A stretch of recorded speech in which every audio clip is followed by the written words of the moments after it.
The night my son-in-law raised his hand, his mother smiled, and my daughter stared at the floor. I understood something with terrifying clarity. If I reacted with emotion, we would lose everything. My name is Margaret Hale. I am 58 years old, and I live just outside Charlotte, North Carolina, in a quiet neighborhood where people wave politely and pretend nothing dark ever happens behind closed doors. For nearly 3 decades, my career revolved around crisis management. I was the woman companies called when reputations were on fire, when scandals threatened to destroy everything they had built. My job was never to panic. My job was to wait, observe, and strike at exactly the right moment. I never imagined I would need those skills to save my own child. My daughter, Lena, was 33 that spring. Intelligent, sharp-tongued in the best way, a city planner who believed streets and parks could change how people treated one another. She had married Ethan Brooks 2 years earlier. On paper, he looked flawless. Real estate investor, well-connected, generous donor at charity galas. His mother Diane liked to remind everyone of that. The dinner was meant to be simple, a Sunday evening, a small remembrance for my late husband, Thomas. Lena insisted on hosting. She said she wanted to cook his favorite meal, as if recreating that routine might keep grief from spreading further through our lives. When I arrived, the table was perfectly set. Candles, folded napkins, soft music playing in the background. Everything looked rehearsed. Too rehearsed. Lena hugged me tightly, but her body was stiff. She wore long sleeves despite the warm Carolina air.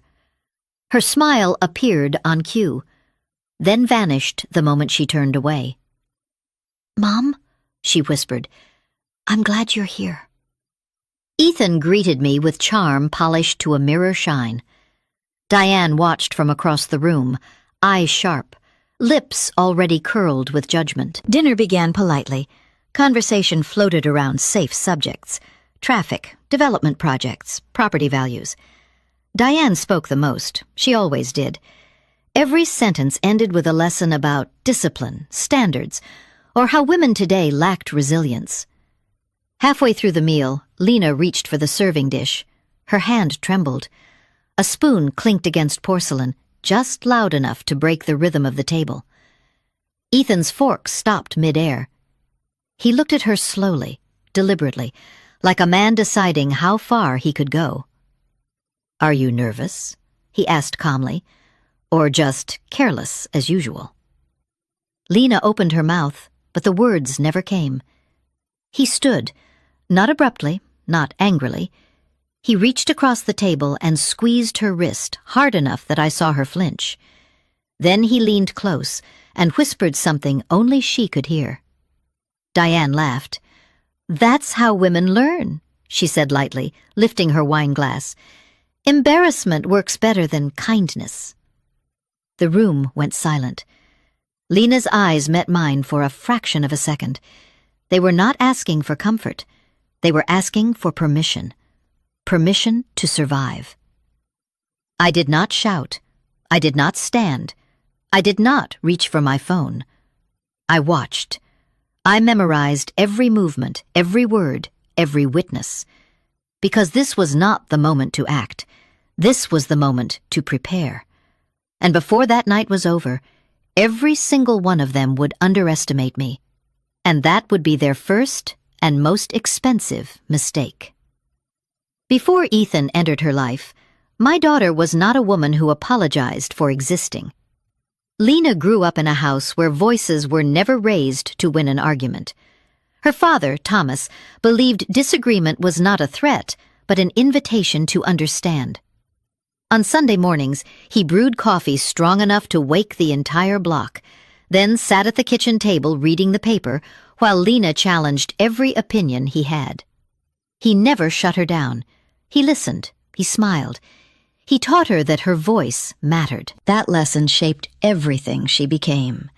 As a child, Lena rearranged furniture in her bedroom because she believed space affected mood. At 13, she wrote a letter to the city council complaining about broken sidewalks near her school. At 21, she stood in front of a classroom and argued that neighborhoods could heal people if designed with dignity. She did not seek approval. She expected respect. Thomas used to say she walked like she knew where she was going, even when she didn't. When she lost her father suddenly to a stroke, something essential cracked. Grief did not weaken her intelligence, but it softened her boundaries. She became more willing to compromise, more willing to let others decide what was best for her. That was when Ethan appeared. They met at a regional planning forum in Raleigh. She told me he asked questions that sounded thoughtful. He praised her work. He said he admired ambitious women. When she talked about her projects, he nodded intensely, as if absorbing every word. Later, I would understand that attention was not admiration. It was assessment. At first, he encouraged her independence. He told her she inspired him. He sent flowers to her office. He remembered details. He made her feel seen at a moment when grief had made her invisible to herself. Then the suggestions began. "You work too hard," he would say, not as criticism, but concern. "Those colleagues don't really appreciate you. Maybe that outfit sends the wrong message in my circles." Each sentence landed softly. Each one shaved away a fraction of who she was. By the time I noticed something was wrong, Lena had already begun editing herself. She spoke more carefully. She paused before answering questions. She laughed less freely. When I asked how work was going, her answers grew shorter, rehearsed. I told myself she was adjusting to marriage. I told myself grief explained the change. I told myself that being a protective mother meant trusting my adult daughter to make her own choices. I was wrong. What I didn't understand then was that control does not announce itself as a threat. It arrives as concern. It disguises itself as love. It waits until the person you trust most becomes the authority over how you think, speak, and move. By the time Ethan suggested that Lena step back from certain projects because they conflicted with his social obligations, she believed she was choosing harmony. By the time Diane began commenting on Lena's posture, her tone, her usefulness as a wife, Lena believed endurance was maturity. And by the time I saw my daughter lower her eyes at the dinner table, I understood something I had missed for far too long.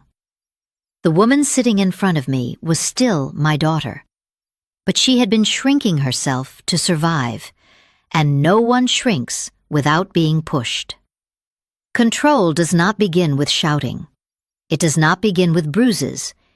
It begins quietly, almost politely, the way fog creeps in without warning until you can no longer see where you started. After the wedding, Lena stopped calling me on her drive home from work. Those calls had once been our ritual, 10 minutes of laughter, complaints, small victories. When I asked why, she said evenings were busy now. Ethan preferred quiet after work. He needed peace. Peace was his word for silence. At first, it sounded reasonable. Marriage required compromise, didn't it? 2 lives merging, 2 schedules adjusting. I told myself this was normal. I told myself not to interfere. Then I noticed how she dressed when she visited me. Softer colors, longer sleeves, no bold jewelry. When I asked about the change, she shrugged and smiled. Ethan liked things more understated. It was better for his image. Image. That word came up often. He spoke about image when he asked her not to attend certain networking events without him.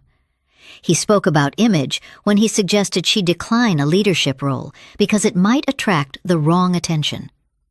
He spoke about image when he reminded her that powerful men preferred wives who knew when to step back. Every limitation came wrapped as advice. Every restriction was framed as protection. Diane reinforced it constantly. She would lean in close, voice low and intimate, and say things like, "A successful marriage means knowing your place." Or, "Men need to feel respected, especially men who provide." Lena began repeating those phrases without realizing it. I heard Diane's voice coming out of my daughter's mouth, softened, rationalized, made reasonable. When I pushed gently, asked if she was happy, Lena hesitated before answering. Not long, just long enough. "Of course I am, Mom. I'm just tired." But tired does not hollow out a person's eyes. Tired does not erase their laughter. The real shift came when Lena stopped disagreeing. She used to argue for sport. Now, when Ethan contradicted her, she nodded. When Diane criticized her cooking, she apologized. When decisions were made about their home, their schedule, their future, Lena deferred. One night, I asked her directly if she felt safe. She looked startled, then amused, then defensive, all in the space of a breath. "Why would you ask that? Ethan would never hurt me." She said it quickly, like a rehearsed line. I recognized it then. That tone. I had heard it before, in conference rooms filled with executives protecting toxic leaders, in crisis calls where employees defended the very people destroying them. It was the voice of someone who had learned that resistance carried consequences. The most dangerous thing Ethan ever did was convince Lena that every conflict was her fault. If he was angry, she had pushed him. If he withdrew, she had disappointed him. If Diane criticized her, it was because she needed to improve. Responsibility became a burden she carried alone. By the time she stopped sharing her fears with me, she believed fear itself was a failure. She believed love required endurance. She believed marriage meant shrinking. And I, the woman trained to read patterns and anticipate collapse, realized too late that my daughter was living inside a crisis no one could see. Something was wrong, and it was no longer subtle. The first time Ethan crossed the line, it did not happen in anger. That was what terrified me most when Lena finally told me. It happened on an ordinary afternoon. No shouting, no argument that would have sounded alarming if overheard, just a small mistake. A comment Lena made during a lunch with friends of Ethan's family. She corrected a detail about a zoning project, gently, professionally, the way she had done 100 times before. Ethan smiled in public. He always did. In the car afterward, he did not raise his voice. He placed his hand on her knee and squeezed, slowly, deliberately, until her breath caught. He told her she had embarrassed him. He told her she needed to learn when to be quiet. He told her that smart women often ruined good marriages by forgetting their role. That squeeze left a bruise the shape of his thumb. When Lena showed it to Diane later that week, trembling, unsure whether she was asking for help or permission to leave, Diane did not look surprised. Instead, she nodded. "That is how men establish order," she said calmly. "You should be grateful he is correcting you early. My generation learned these lessons without complaining." She told Lena to wear longer skirts, to stop correcting him in public, to stop challenging authority. She showed her how to apply concealer so the mark would not show. Yellow first, then foundation, then powder. She spoke as if teaching a recipe. That was the moment I realized this was not a family problem. It was a system. After that, the incidents escalated in careful increments.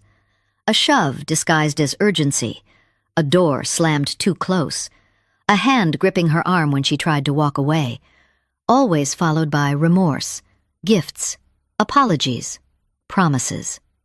Ethan cried convincingly. He spoke about stress, about pressure, about how much he loved her. Diane reinforced the cycle.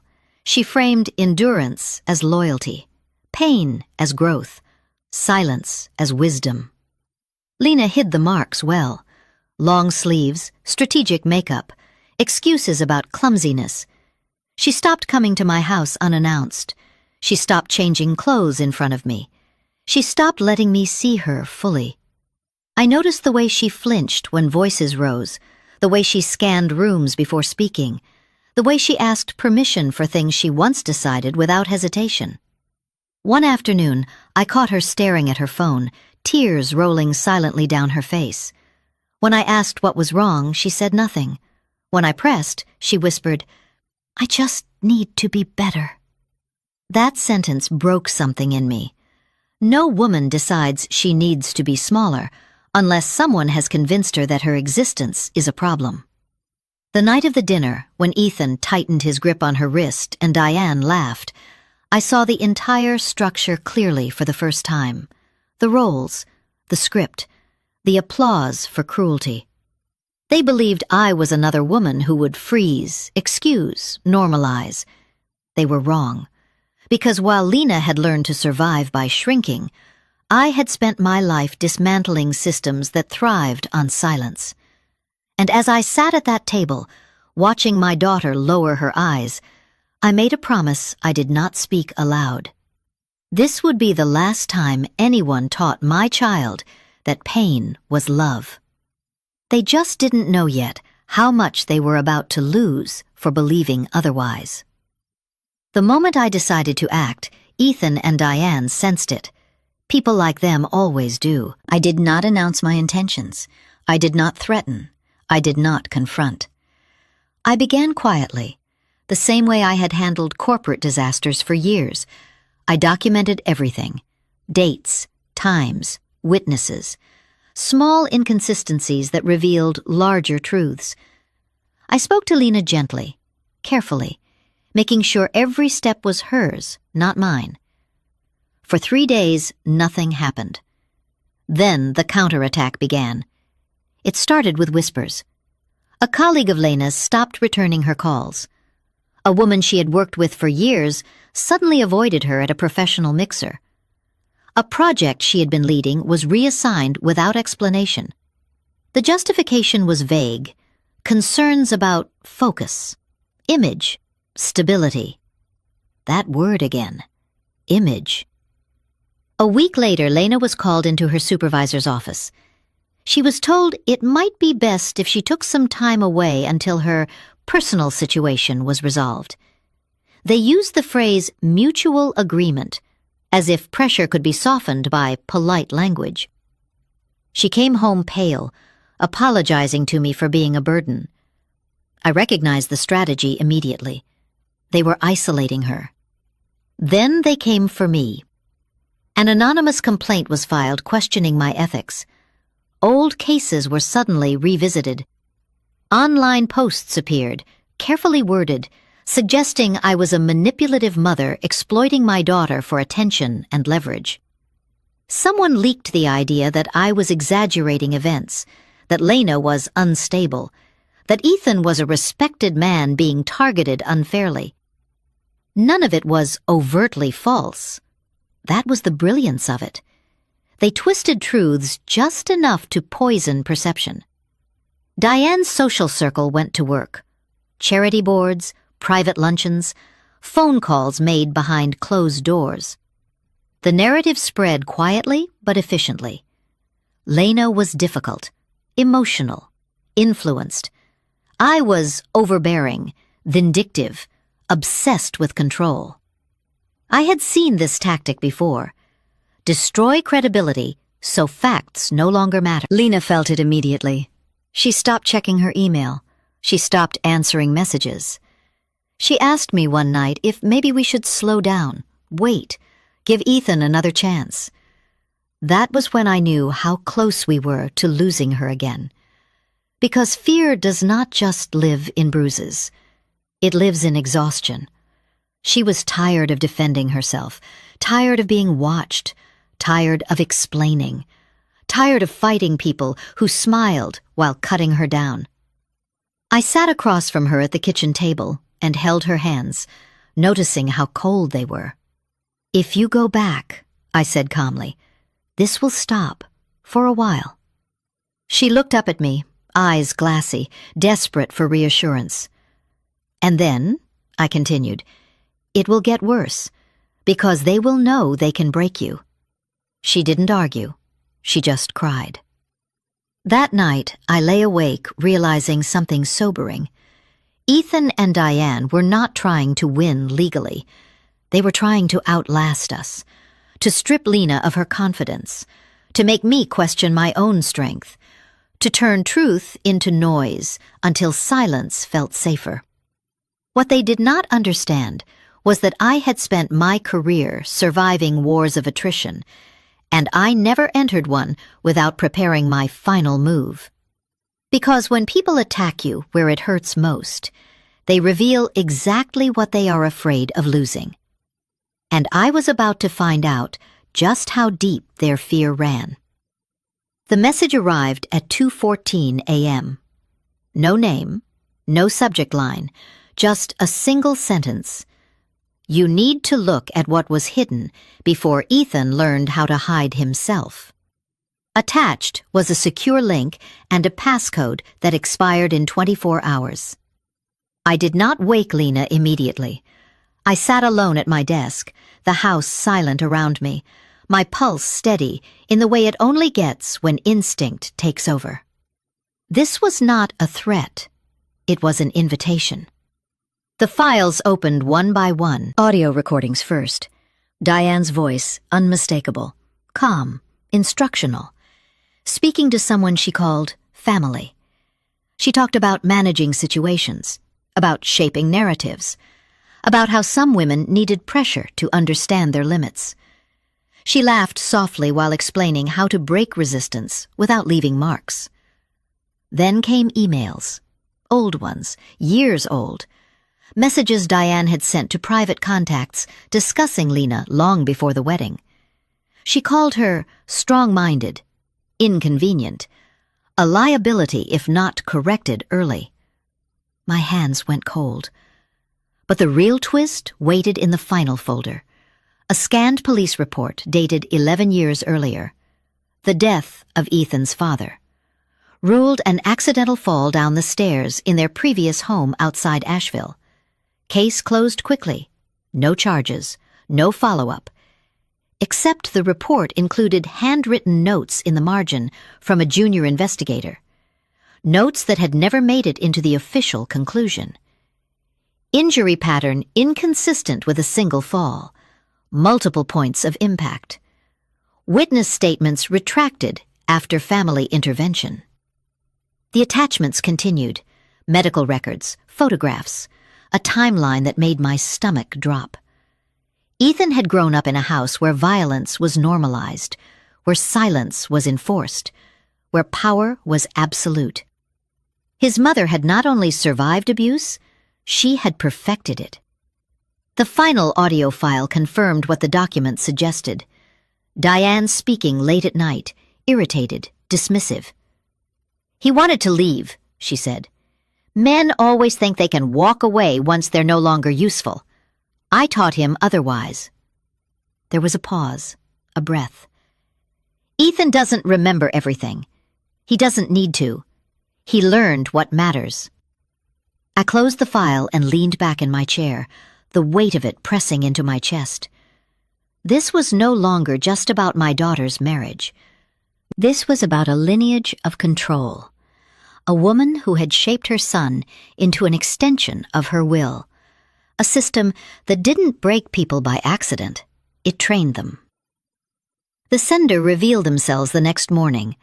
A woman named Rachel, who had once worked in Diane's household years ago. She had been dismissed quietly after asking too many questions. She told me she had kept copies. She told me she had waited until someone was finally ready to listen. "I saw what she did to that girl," Rachel wrote, "and I couldn't stay silent anymore."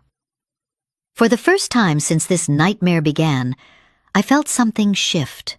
Not relief, clarity. Because now I understood what we were facing. Not an abusive man who lost control, but a legacy designed to destroy anyone who threatened it. And now that we had proof, real proof, The rules of the game were about to change. They believed they were untouchable. They were wrong. They had left a trail, and I was done walking around it. Next, I would walk straight through it. Lena asked to see Ethan the morning after I told her everything, not out of hope, not out of fear, out of resolve. "I need to look at him," she said quietly, "and hear my own voice again." We met in a visitation room that smelled like disinfectant and old paper, the kind of place where power disappears quickly. Ethan walked in thinner than I remembered, his confidence stripped down to something brittle. When he saw Lena, his face softened with relief. He mistook her presence for forgiveness. He was wrong. She did not sit immediately. She stood across from him, hands steady, posture straight, the woman she had once been returning to her body. "I didn't come here to negotiate," she said. "I came to tell you the truth." Ethan began to speak, but she raised her hand. He stopped. That alone told me everything. He had never learned to listen to her until he no longer had a choice. "You taught me to doubt my instincts," she continued. "You convinced me that love meant obedience. You let your mother erase me piece by piece, and when I resisted, you punished me for it." He shook his head, eyes wet. He blamed stress. He blamed his upbringing. He blamed love that was too intense to control. Lena did not flinch. "I know what your mother did," she said. "To your father, to you, to me." The room went still. "She didn't just raise you," Lena continued. "She programmed you. And instead of breaking the cycle, you chose to become it."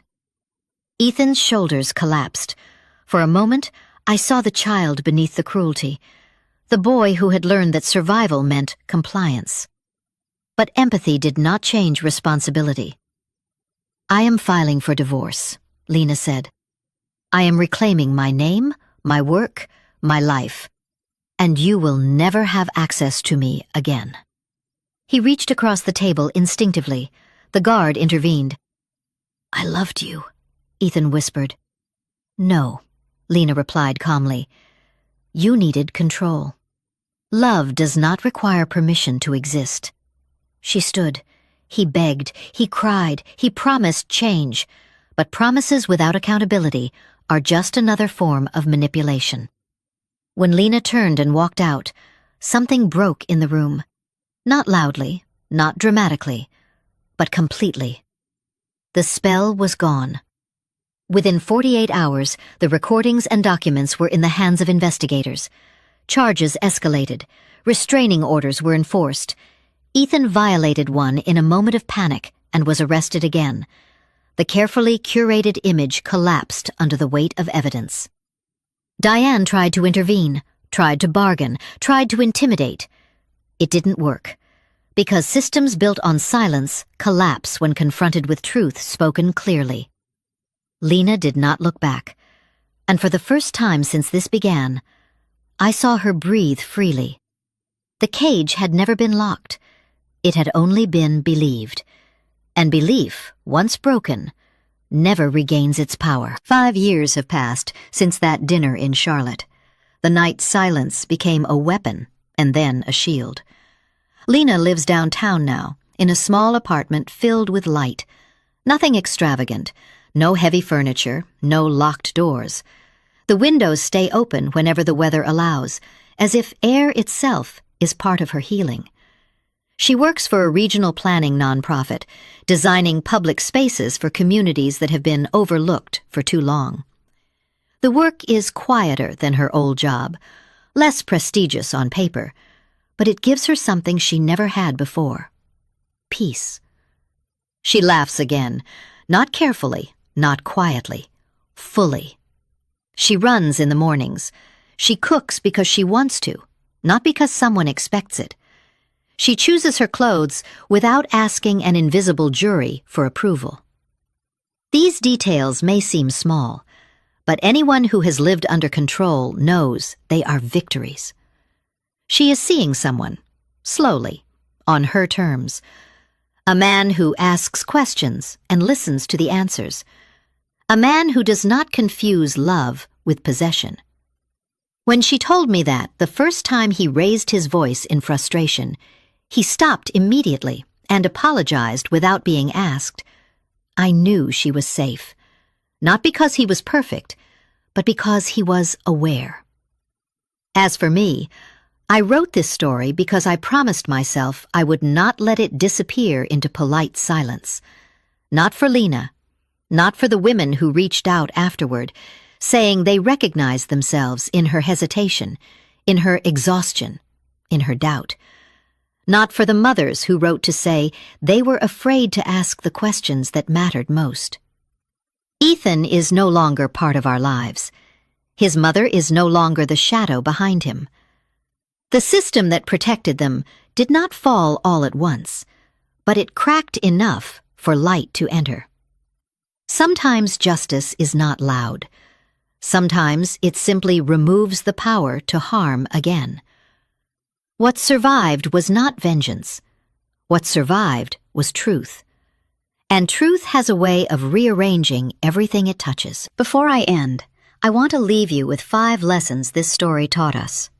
First, abuse rarely starts with violence. It starts with control, dressed as concern. Second, silence can be fear, but it can also be strategy when used wisely. Third, power protects abusers only until truth is documented and spoken clearly. Fourth, leaving may cost you comfort, reputation, and stability, but staying may cost you your life. Fifth, healing does not mean forgetting. It means choosing yourself again and again. If this story resonated with you, you are not alone. What lesson did you take from this story, and what city are you watching from? If you believe stories like this matter, like, share, and comment below. Your voice might be the one that helps someone else say no more.